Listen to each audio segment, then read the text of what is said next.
Welcome back to another episode of Questions with Crocker with me, Dr. Crocker, and my husband, Shane. Hey. How's it going? I'm good. I'm finishing an email. I'm in like 2 seconds. I'm glad I have your full attention right now. We are trying to slip this podcast in between kids getting home from school. Which will happen in 2 minutes. I just got back from the hospital. You didn't get to golf today because there's some things around the house that were going on. So hopefully you're still in a good mental space. I am not. I do feel like recently you've been getting to golf, but every time I ask you, how did it go? You say... progressively worse. It's not good. So like, why is golf enjoyable and a stress reliever if you don't ever feel like you actually play well? I don't know how to answer for that. It's just very... It's better when I play better. It is But better. it's still good, even when I get outside. Would you say like 1 in 4 times you feel good about how you play? Probably. I mean, that's not bad. 25% of the time. Now, if only 1 in 4 surgeries went well for me, I would not love that ratio, but that's okay. So let's talk a little bit about this podcast. It's called Questions with Crocker. It's with me. I'm an emergency veterinarian. Shane and I together own a vet hospital. I travel, speak, do a little bit of stuff on social media. And we decided to start a podcast to talk about all the things that people ask us questions about, and we never can really expand on it the way we would want to. So if you're listening, you can watch us on YouTube. You can listen to us on Apple or Spotify. And there's a really cool text feature on Apple, I know for sure, where you can go to the top and actually text us during the podcast. So if we fire you up, if you want to give feedback on something we say, we would love to hear from you because we are not experts. We're just sharing our experiences and your experiences that you write us about. Yes. That all sounds accurate. Anything I missed? No. I've been getting in trouble for not giving like the full intro from Harrison, our podcast producer. So I'm trying to make sure I hit all the important points. I will tell you, I always ask you how you're doing and you're feeling. You don't ever ask me how I'm doing. How are you doing? I'm feeling a little off my game because my hair's curly. I tried our daughter's heatless curls last night. It's real curly. I feel a little bit like Shirley Temple. People at work said it looked nice, which was good to hear. But I'll see if I can find the picture and maybe Harrison can put it in the actual YouTube podcast. But the reason curly hair freaks me out a little bit is because when I was younger, like perms were in style. Do you remember that? Yes. When like your little girlfriend. So probably like 5th, 6th grade, my mom decided to get me a perm, and I already had curly hair and also chopped my hair off. So I literally had like a triangle on my head of curls, and I had the big bangs. Remember the big swoop bangs? I'm like really aging myself. But ever since then, anytime my hair's like too curly, I'm like, ugh. Like I'm having flashbacks because I definitely got made fun of. And my name was already Tanasia in middle school. So it's very traumatic. A lot going on. And now, have you seen little boys are actually getting their hair permed? No, I'm not surprised. It's like a style choice. And I walked through Izzy's school the other day and I was like, what is happening? She's like, oh yeah, the perm is in. And she said, they look ridiculous, Mom. But they all have kind of perm poodle hair. So I don't know. Speaking of little boys, the bus is here. Our kid's getting off. So noisy for a minute. It might be noisy for just a minute. I did want to talk about one thing that happened at work at our general practice hospital. We actually had a cat that was abandoned on our front porch. And we came into work that morning and there was a box. They did leave food in a litter box, but the box that the cat was in, the container was full of poop and pee. And so it had definitely been there a really long time, probably 9:30. 9:30. How do you know? Detective Shane. Our cameras picked it up. So you picked up, was it 9:30 p.m.? Yes. But this cat had been in that box then for almost 12 hours straight. And there's poop and pee everywhere. She's actually very sweet. We do think she's not spayed. And I was unsure like how to handle it because as a vet hospital, I want us to be receptive to helping people, but also like we're not a shelter and we can't take in all the animals. And I thought it was interesting that someone would choose that way to, I don't know. I think they're a customer.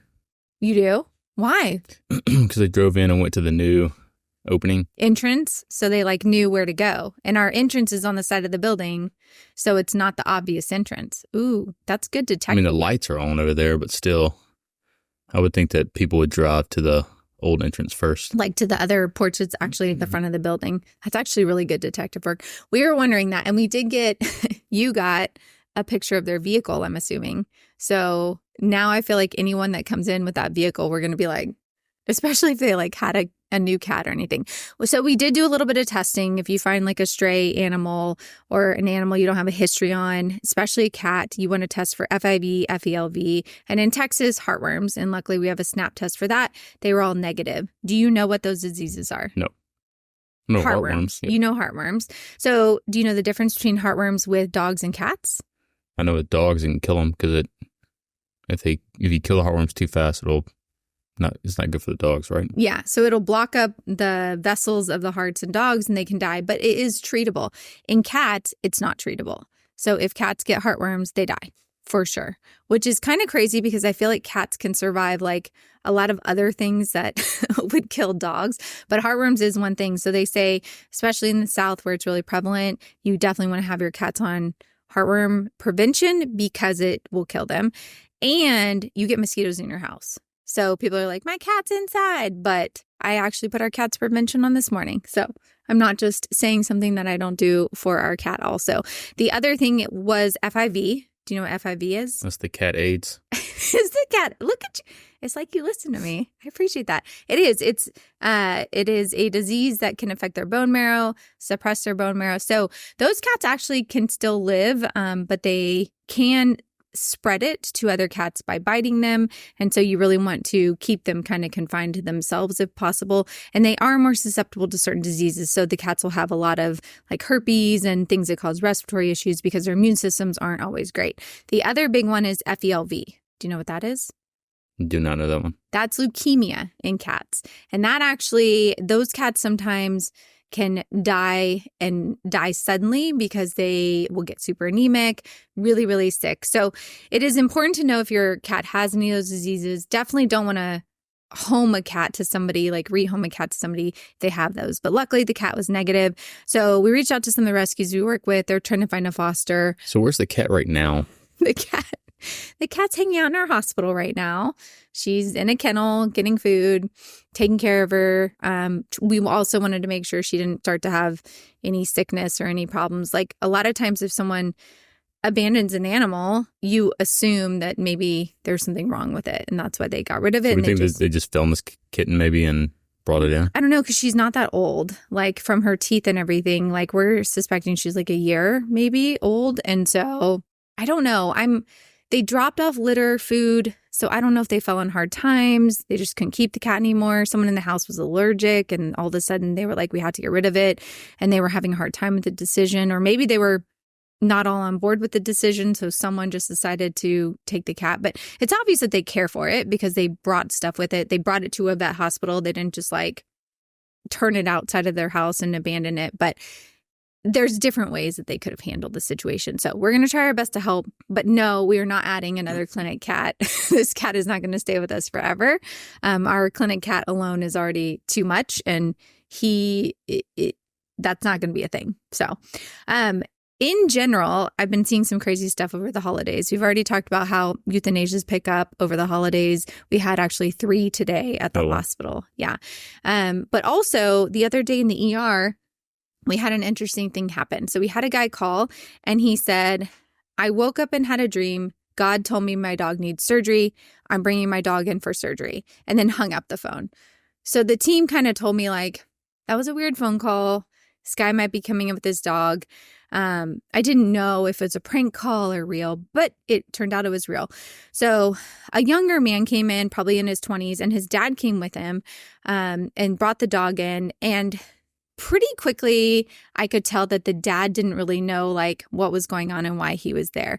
So the dog actually had like a lump on its body that would be something that would potentially need surgery, but was not like a ruptured, bleeding. Not emergent. Right. And we are an emergency hospital, the one I work at. So I don't use the emergency hospital surgery suite for like not emergency surgery. So right away I was like, if that's what he's wanting addressed, that's not happening in this moment. So I also felt like he was like really agitated acting. He was sweating a lot. Like there were some things that just weren't like normal behavior really. The dad was very low key hanging out. And he's like, yeah, I drove my son up here because he said his dog's going to have surgery. So I was like, okay, I need to examine the dog. Like, he's here. Let me just make sure there's nothing wrong with it physically.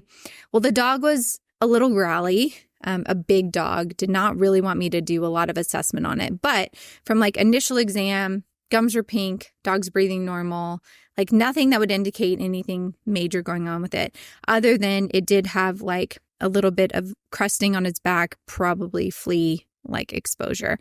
So I kind of said like, what are you guys here for? What's going on? Is it the lump I'm seeing? Is it something else? And he said that he'd gone to another vet and they gave a shot in the dog's back.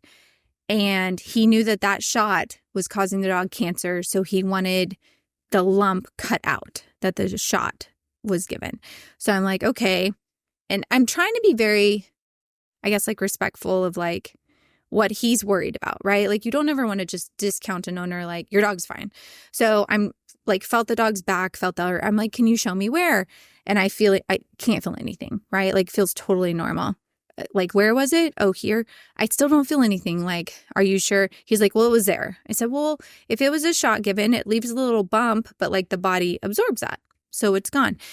And I just said like, I know you're worried for your dog, but I really don't see anything I'm overly concerned about. You probably should check with your vet. And the dad's starting to get more and more like confused because he's like, I thought we were here for the bump that like you can see. And the son's talking about like completely different area of the body. And he's like, I'm sorry, I brought him here because and I'm like, well, we're an emergency hospital. I'm trying to be but then the son kind of like starts escalating things, right? And he's like, well, God told me my dog needs to have surgery. And I said, well, I can tell you really care about your dog, but I'm not going to do surgery on your dog unless it needs it. And I don't want to put them through pain unless they need it. And I said, you could still get a full workup done at your vet. But like for a stable animal, like if I do an emergency fee, blood work, and full x-rays, what do you think that costs in the ER? $2,500. It's not quite that much, but it's easily $1,000, right? At your regular vet, $400-500. So I'm thinking like, go to your vet for a full workup. So I kind of said that and he's like, no, it needs surgery. Like God told me my dog will die. It has cancer. Like you need to cut this out. And I just finally had to say like, I am not doing surgery on your dog. Like it would be wrong of me to do it on your dog. I'm sorry. I can't like help you. And the dad is like, son, dog's fine. Like she's not doing surgery on the back, And he's kind of trying to like get him out the door. And the son was like, I won't tell anybody. Like, I really won't tell anybody if you do surgery, even though you're not supposed to. And I'm like, it would be wrong. It would be painful. Like I'm trying to kind of emphasize it but also validate, like, I know you're worried about your dog. Here's what I would recommend. These are the things I see that are totally normal. But eventually I just had to say like, I'm sorry, I can't help you. And then the dad like said, we need to go. And I said like, I'm not going to charge you an emergency fee.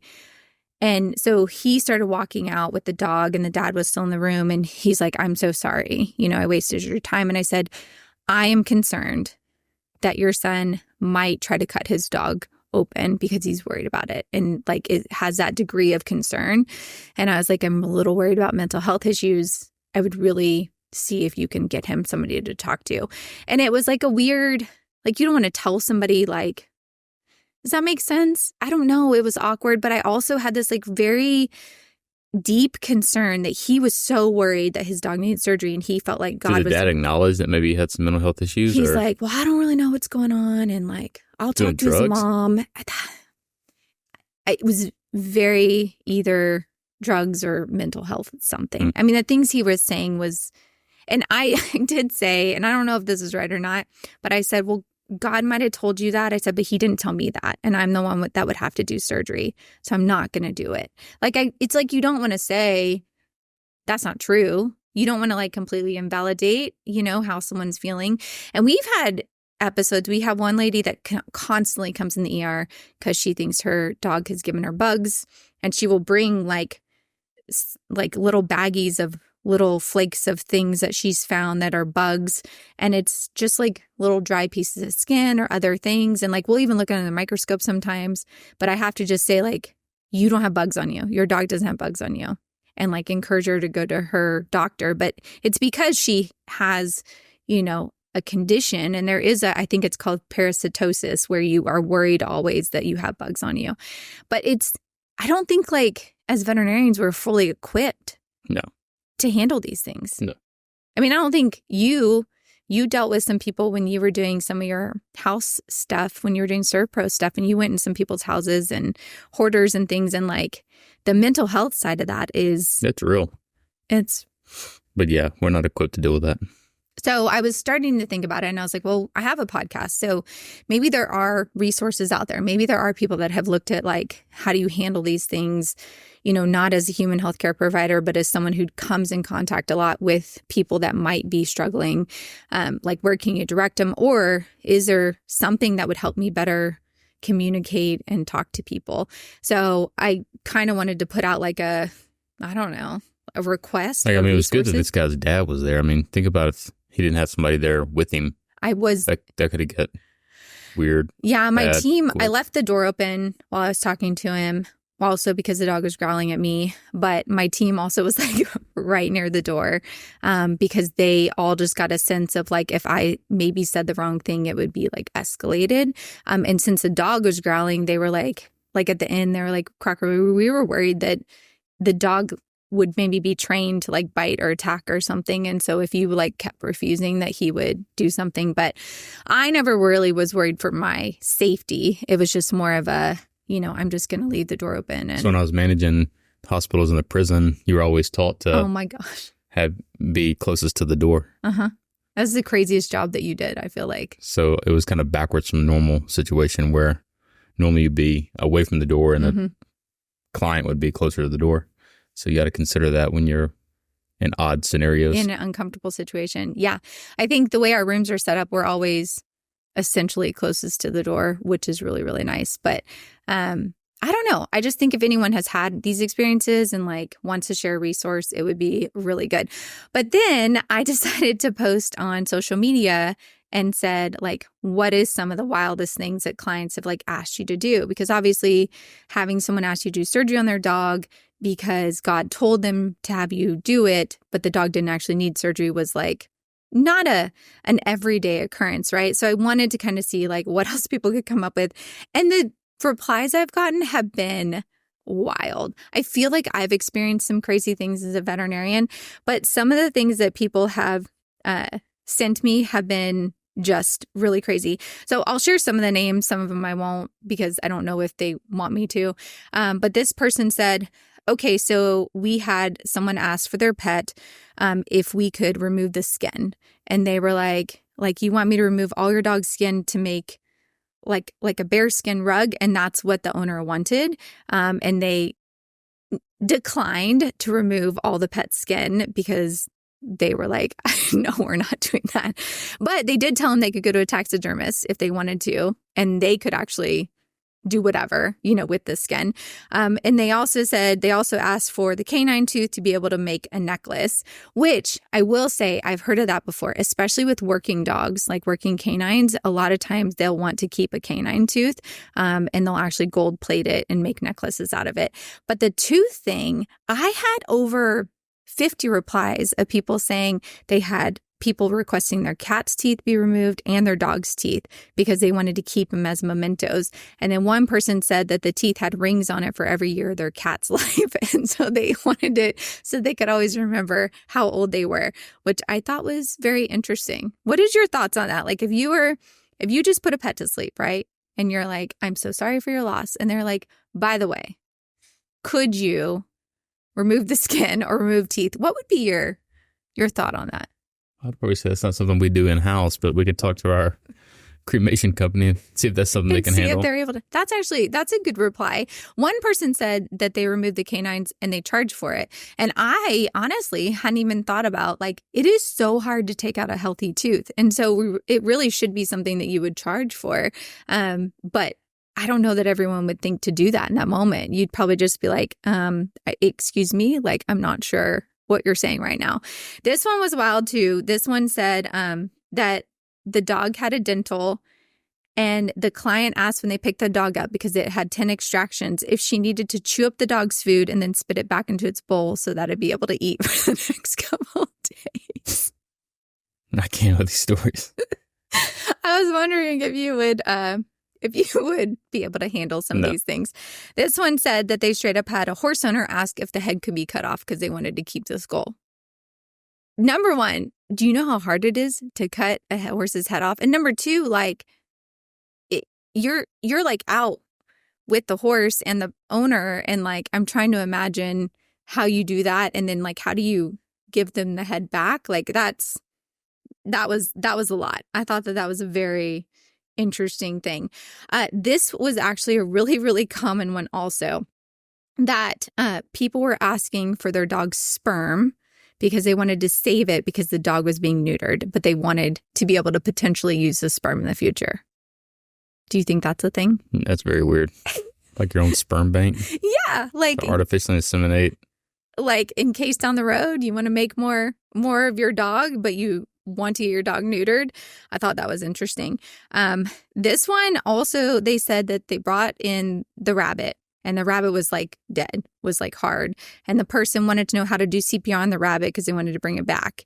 And they kept trying to convince them that the rabbit hadn't made it. So they showed the person how to do CPR, and they said the person walked out of the room holding the dead rabbit and doing CPR on it, like all the way to its car. And just like took it with them. And they're like, what just happened? Like, we don't understand what just happened. So I think that is a very, very, very interesting one. Lots of removing the teeth. A lot of like, my dog's dying and the dog's just like sitting there looking at you like it's totally fine and totally stable. This one, it was a cow, and it was getting its eye removed, and the owner wanted to know if the cow was going to be blind after the eye was taken out or not. I'm just like, what in the world? Oh, man. Lots of body part requests. So what type of body part requests do you think people would have when their pets are put to sleep? That they want to keep? Mm-hmm. Like after you euthanize, they ask for body part. Like a foot? I don't know. A foot is actually one of them. And one of the people said they actually cut the foot off. Tails and cats more so was one of the ones. And then ears. Ears were like a big one because people were saying like they can just keep like the ear and keep the stub. So I don't know. This one made me laugh. So they said that they had a client call and ask, the dog was euthanized at the emergency vet the day before.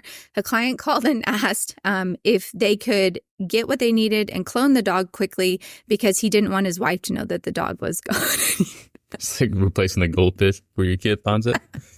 I mean, the goldfish like is at the store, but I mean, the cloning process, one is like $30,000, and two, it's not happening in the next couple hours. It's not happening before your wife gets home. Yeah. That's for sure.